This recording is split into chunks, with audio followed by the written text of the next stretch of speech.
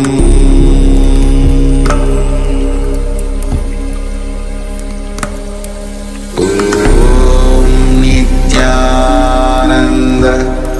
Paramashivoham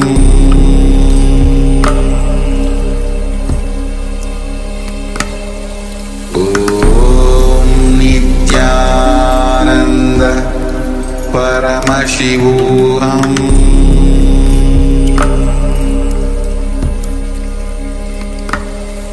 Om Nithyananda Paramashivoham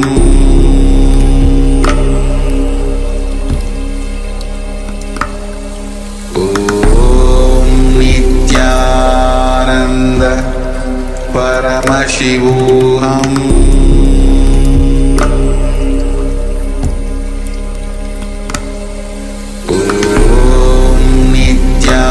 Nithyananda Paramashivoham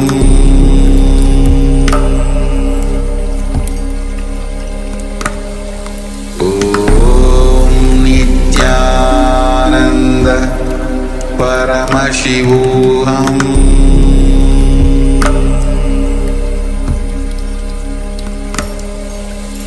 Om Nithyananda Paramashivoham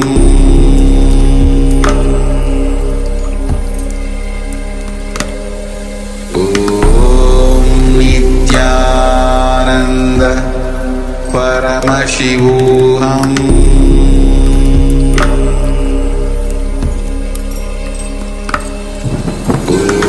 Om Nithyananda Paramashivoham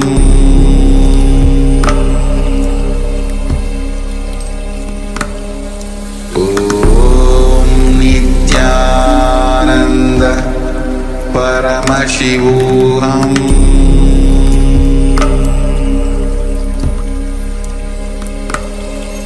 Om Nithyananda Paramashivoham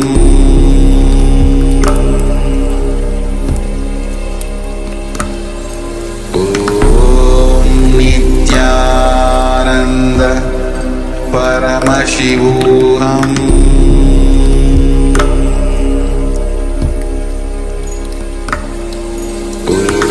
Om Nithyananda Paramashivoham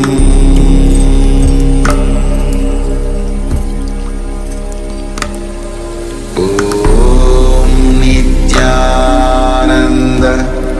Paramashivoham Om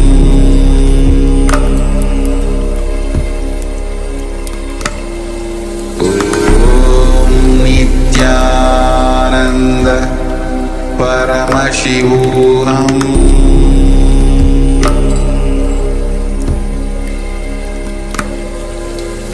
Om Nithyananda Paramashivoham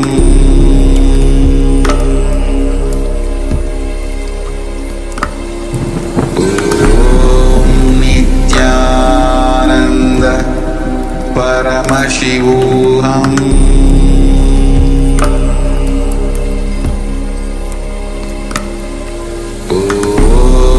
Nithyananda Paramashivoham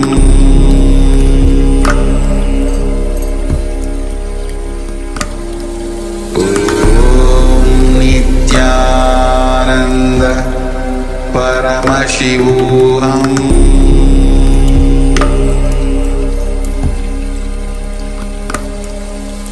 Om Nithyananda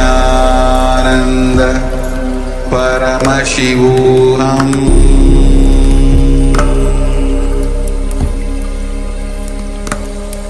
Om Nithyananda Paramashivoham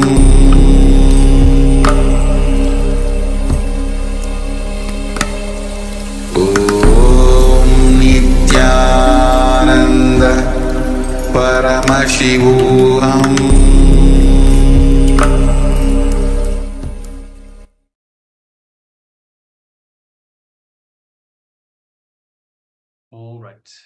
can relax now. And let us know how you went in terms of this beautiful power of consciousness over matter. Were you able to move the coconut or the fruit? Were you able to move it on the other hand, the non-natural hand? So most of us have one preferred hand and one that is not so preferred.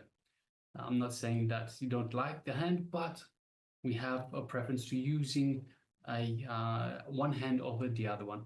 So in the previous versions of this, the previous sessions for this power manifestation, we used one hand, which is usually our preferred hand. So for this power manifestation, we asked participants to roll the coconut or the fruit out of the other hand, the non-preferred hand. And also, if you wanted to make it even more difficult, to roll the coconut or the fruit out of your hand with your eyes closed. So now just take a moment and let us know how you went in this power manifestation. Were you able to roll the coconut? Did you indeed close your eyes as well? Did you roll the coconut with your eyes closed of your palm? So just take a moment and share with us. And meanwhile, we request participants to please switch on the camera. So the participants that don't have the camera switched on just yet, we have Ma Siawu, we have Sri Nithyananda, we have Ma Nijaya Paramashiva Anandini, and we also have Ma Ananda Gora Rupini and Ma Kaylee Wang, who have the camera switched on, but we cannot see you in the camera. So if you could please switch on your cameras if you haven't already. Yes, Ma Siawu, Nithyananda, thank you, Ma. And also, if you're not in the camera, if I could please request you to come on the camera, be available in the camera frame itself. And then just take a moment and let us know how you went in this round of power manifestation. Were you able to roll the coconut or the fruit out of your hand? So just take a moment and let us know.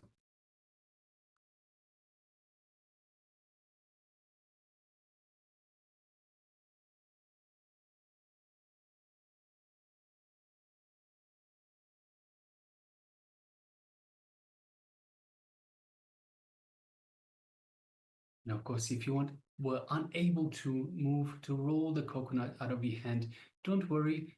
There are plenty more opportunities, and especially after the darshan. So we'll soon be starting to prepare ourselves to receive the Supreme Pontiff of Hinduism in the darshan. And after the darshan, after Swamiji infuses that superconscious energy into us, make sure that you take part in that power manifestation, because it is the most important time. Right after Swamiji brings our superconscious level to higher and higher levels, pushes through our ceiling, our current ceiling, to create a new ceiling. That is the best time for us to manifest these powers, these power manifestations. It is the best time to board those energies into our system, to make sure that we stick to that higher ceiling, that higher superconscious ceiling. It is what we are here for. We are here for a superconscious breakthrough. The best way to do that, straight after darshan, when all that energy is still fresh inside us and our ceiling has just been broken through, let us bolt that new ceiling, that super consciousness into our being, and let us manifest these powers, the power of consciousness over matter in that scenario straight after darshan. So please make sure you don't miss it. Please make sure that you do take part in it, and it is the best thing you can do for yourself today.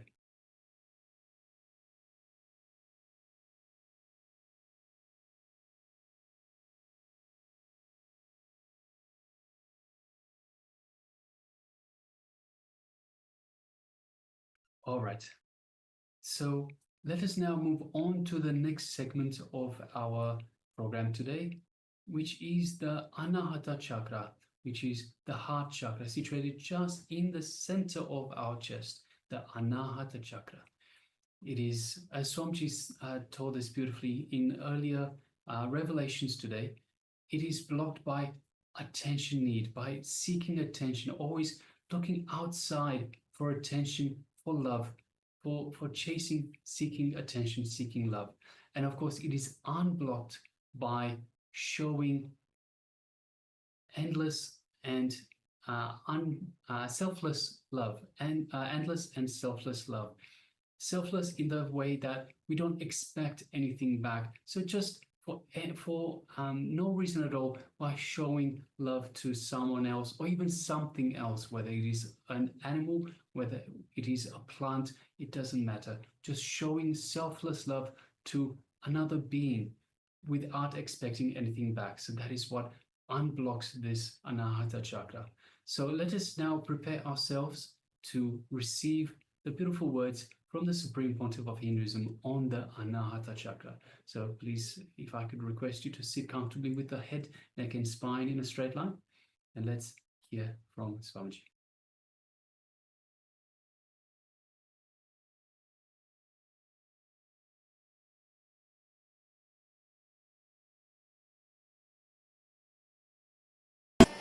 You feel you are something special, you are attended, you are cared, you also told the right word, you are cared.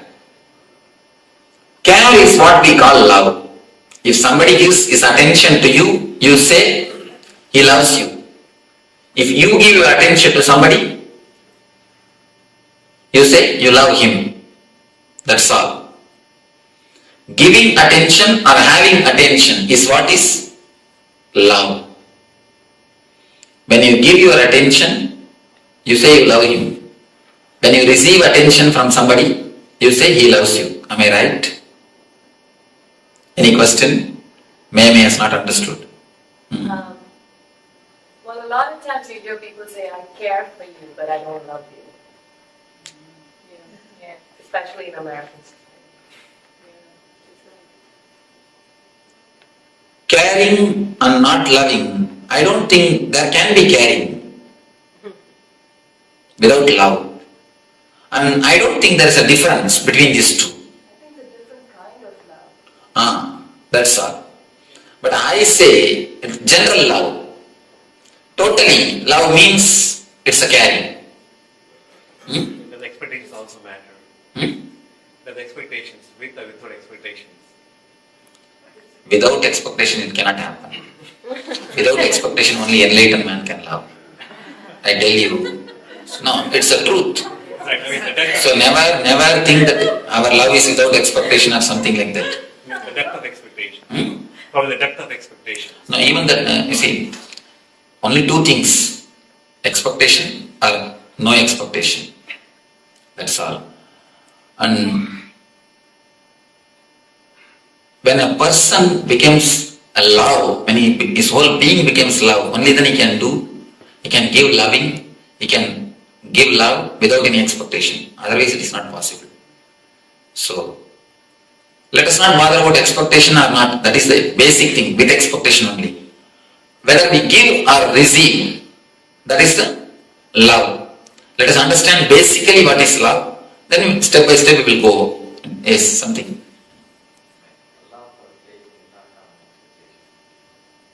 Love for a place. How do you say you want to be there?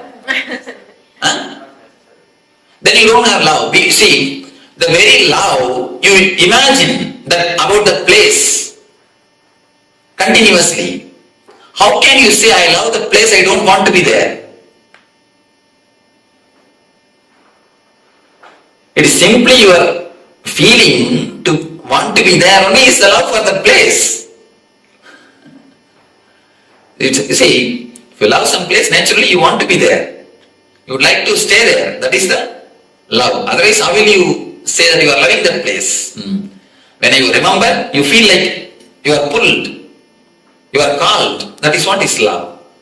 Even place, the love for a place is nothing but with expectation.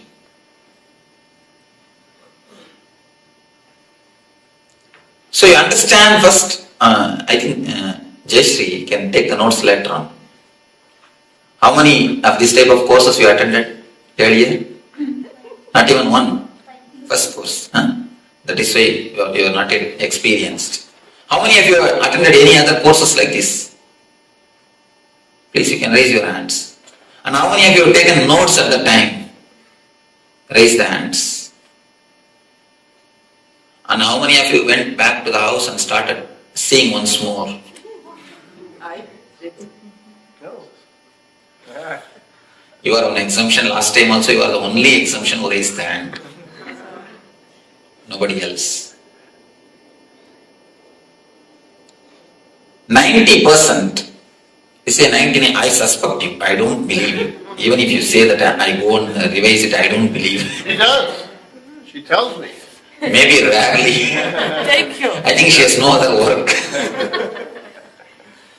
I have not seen a single person who takes the notes and goes back to the house and sees it back. No. Most of the time, when we go back to the house, we just put that in some cupboard. When you shift your house, you just come upon that notebook and say, oh, that Swami from Bangalore came. Yes, that course notebook. With respect, put it in the dustbin. So, don't go for notes. Understand. If you take notes, instead of understanding now, you will postpone the understanding. You will think, I'll go and study in the house. So instead of that, at least understand, you will have notes in your heart. And once you understand, you don't need to remember it. The idea will remember you. People ask me, Swamiji, should we practice all these teachings in the house? I tell them, no. Don't practice. If you have to remember and practice, then what you have understood? If you really understand, you don't need to practice. You don't need to remember them. The teachings will remember you. They will just come up whenever it is necessary. I always tell people, try to forget everything. If it is really worth in your life, you will not be able to forget. Do you forget your name? No. You don't forget your basic details or basic things about your life. Same way, if it is a basic need, if understanding is a basic thing, you will not be able to forget. If you don't understand, only then you need to remember. Once this becomes an understanding, you don't need to remember it. The understanding will remember you. I again and again tell the people, if you really understood, if you really grasp what I say, if you really interact, that is more than enough. Whenever you take something, swallow something without understanding, only then you need to again and again remember. You understand what I say now? Just, if you understand, that's more than enough. You don't need to remember the teachings. Teachings will remember you.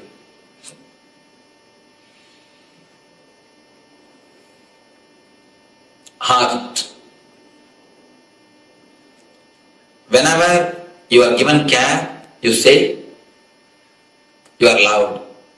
Whenever you give your attention, you say, you are loving. Heart center, the Anagata Chakra, is related to this attention only.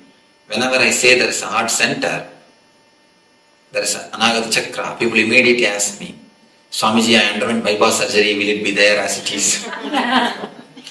Whether you underwent bypass surgery or open heart surgery, the Anagata Chakra will be there as it is.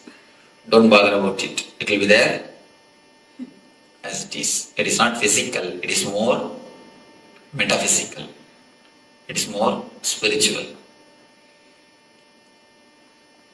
The key for the Anagata Chakra is whenever you give your attention, the energy center opens.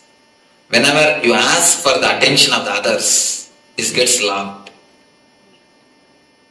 We may say, when are we asking? All your fight in the house is nothing but the asking of attention from others. Everything. Let us look a little deep into the mechanisms of Anagata Chakra. Actually, you feel pampered when you are attended. You feel you are recognized when you are attended. Have you seen the kids? They will be playing in the house. They will throw something here, there. They will just put few steps forward, and then they will wait and see your face, whether you recognize it or not. They will just look at your face. If you recognize, if you say okay, they will go ahead. If you just gaze at them, if you show a different face to them, immediately they will sit silently. They will keep quiet. Not all children, Swami. Of course, some they start crying and weeping or anyhow, they just sit or they just wait for your attention, for your recognition. Same way, you also continuously wait for others' recognition. Whenever you do something, you immediately wait for the others' certificate. Even if they don't affect your day-to-day life, even if they are not directly related to your day-to-day life, you wait for others' certificate. People come and tell me, no, Swamiji, I just do everything as a service, I never expect anything.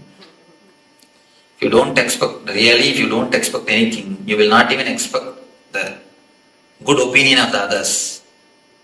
But what all of us do? End of the day, we just wait for what? Certificate. Good wife, good husband, good son. If you are not given certificate, sometimes you demand also. Most of the time, we demand.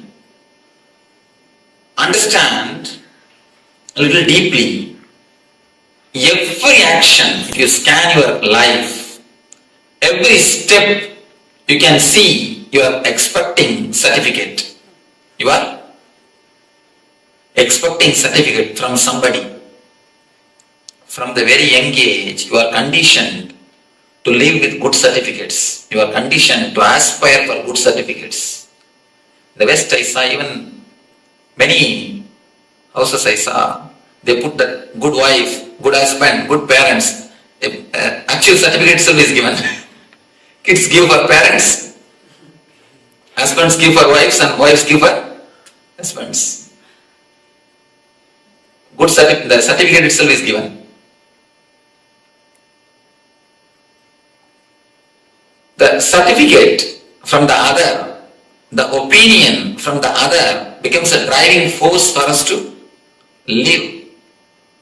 Most of the time, if somebody doesn't give you certificate or recognition, if nobody recognizes you, you feel lonely. You feel lonely. We are continuously afraid of loneliness. Loneliness is more or less like a poison for us.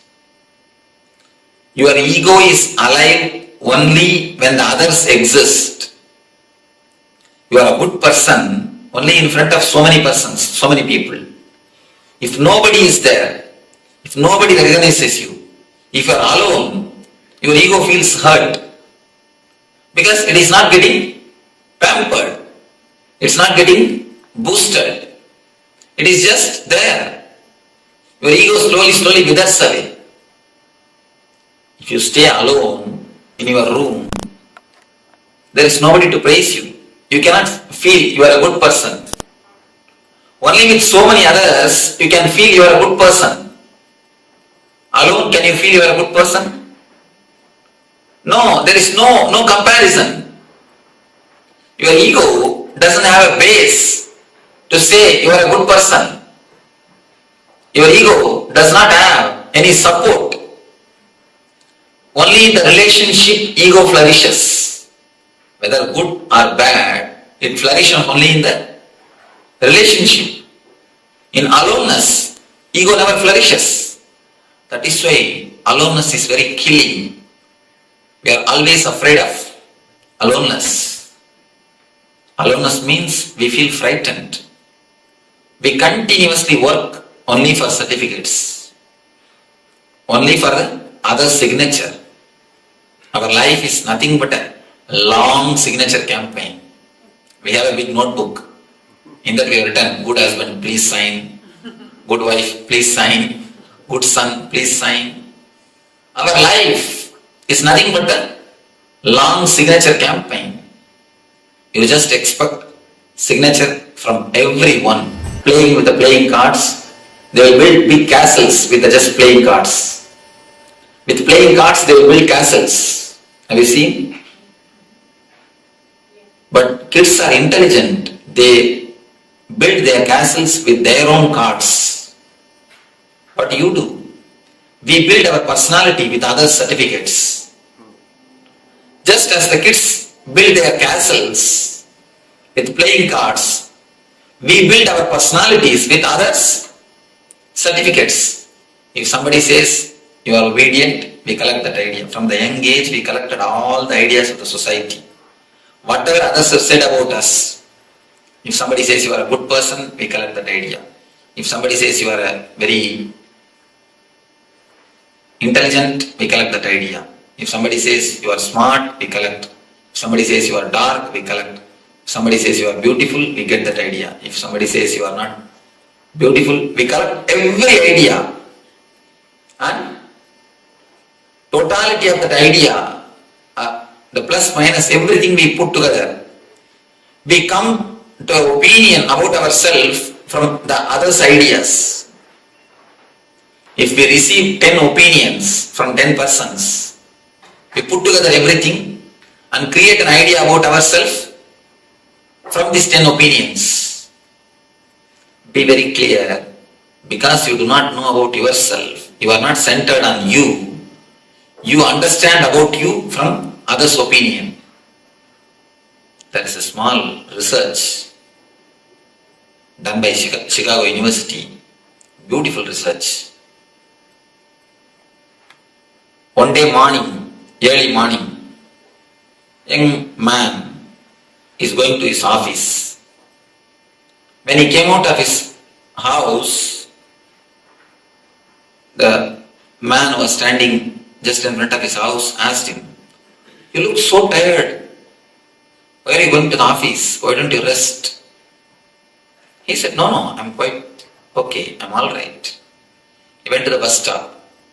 In bus stop, there was one more person. One of his friends asked, "You look so tired.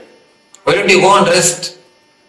Why should you want to go to office? Why do you want to go to office?" This man said, No, I'm all right. In the bus again, one more his friend, other friend said, "This is totally arranged." Actually, they arranged. One more person asked, "Hey, your face shows you are tired.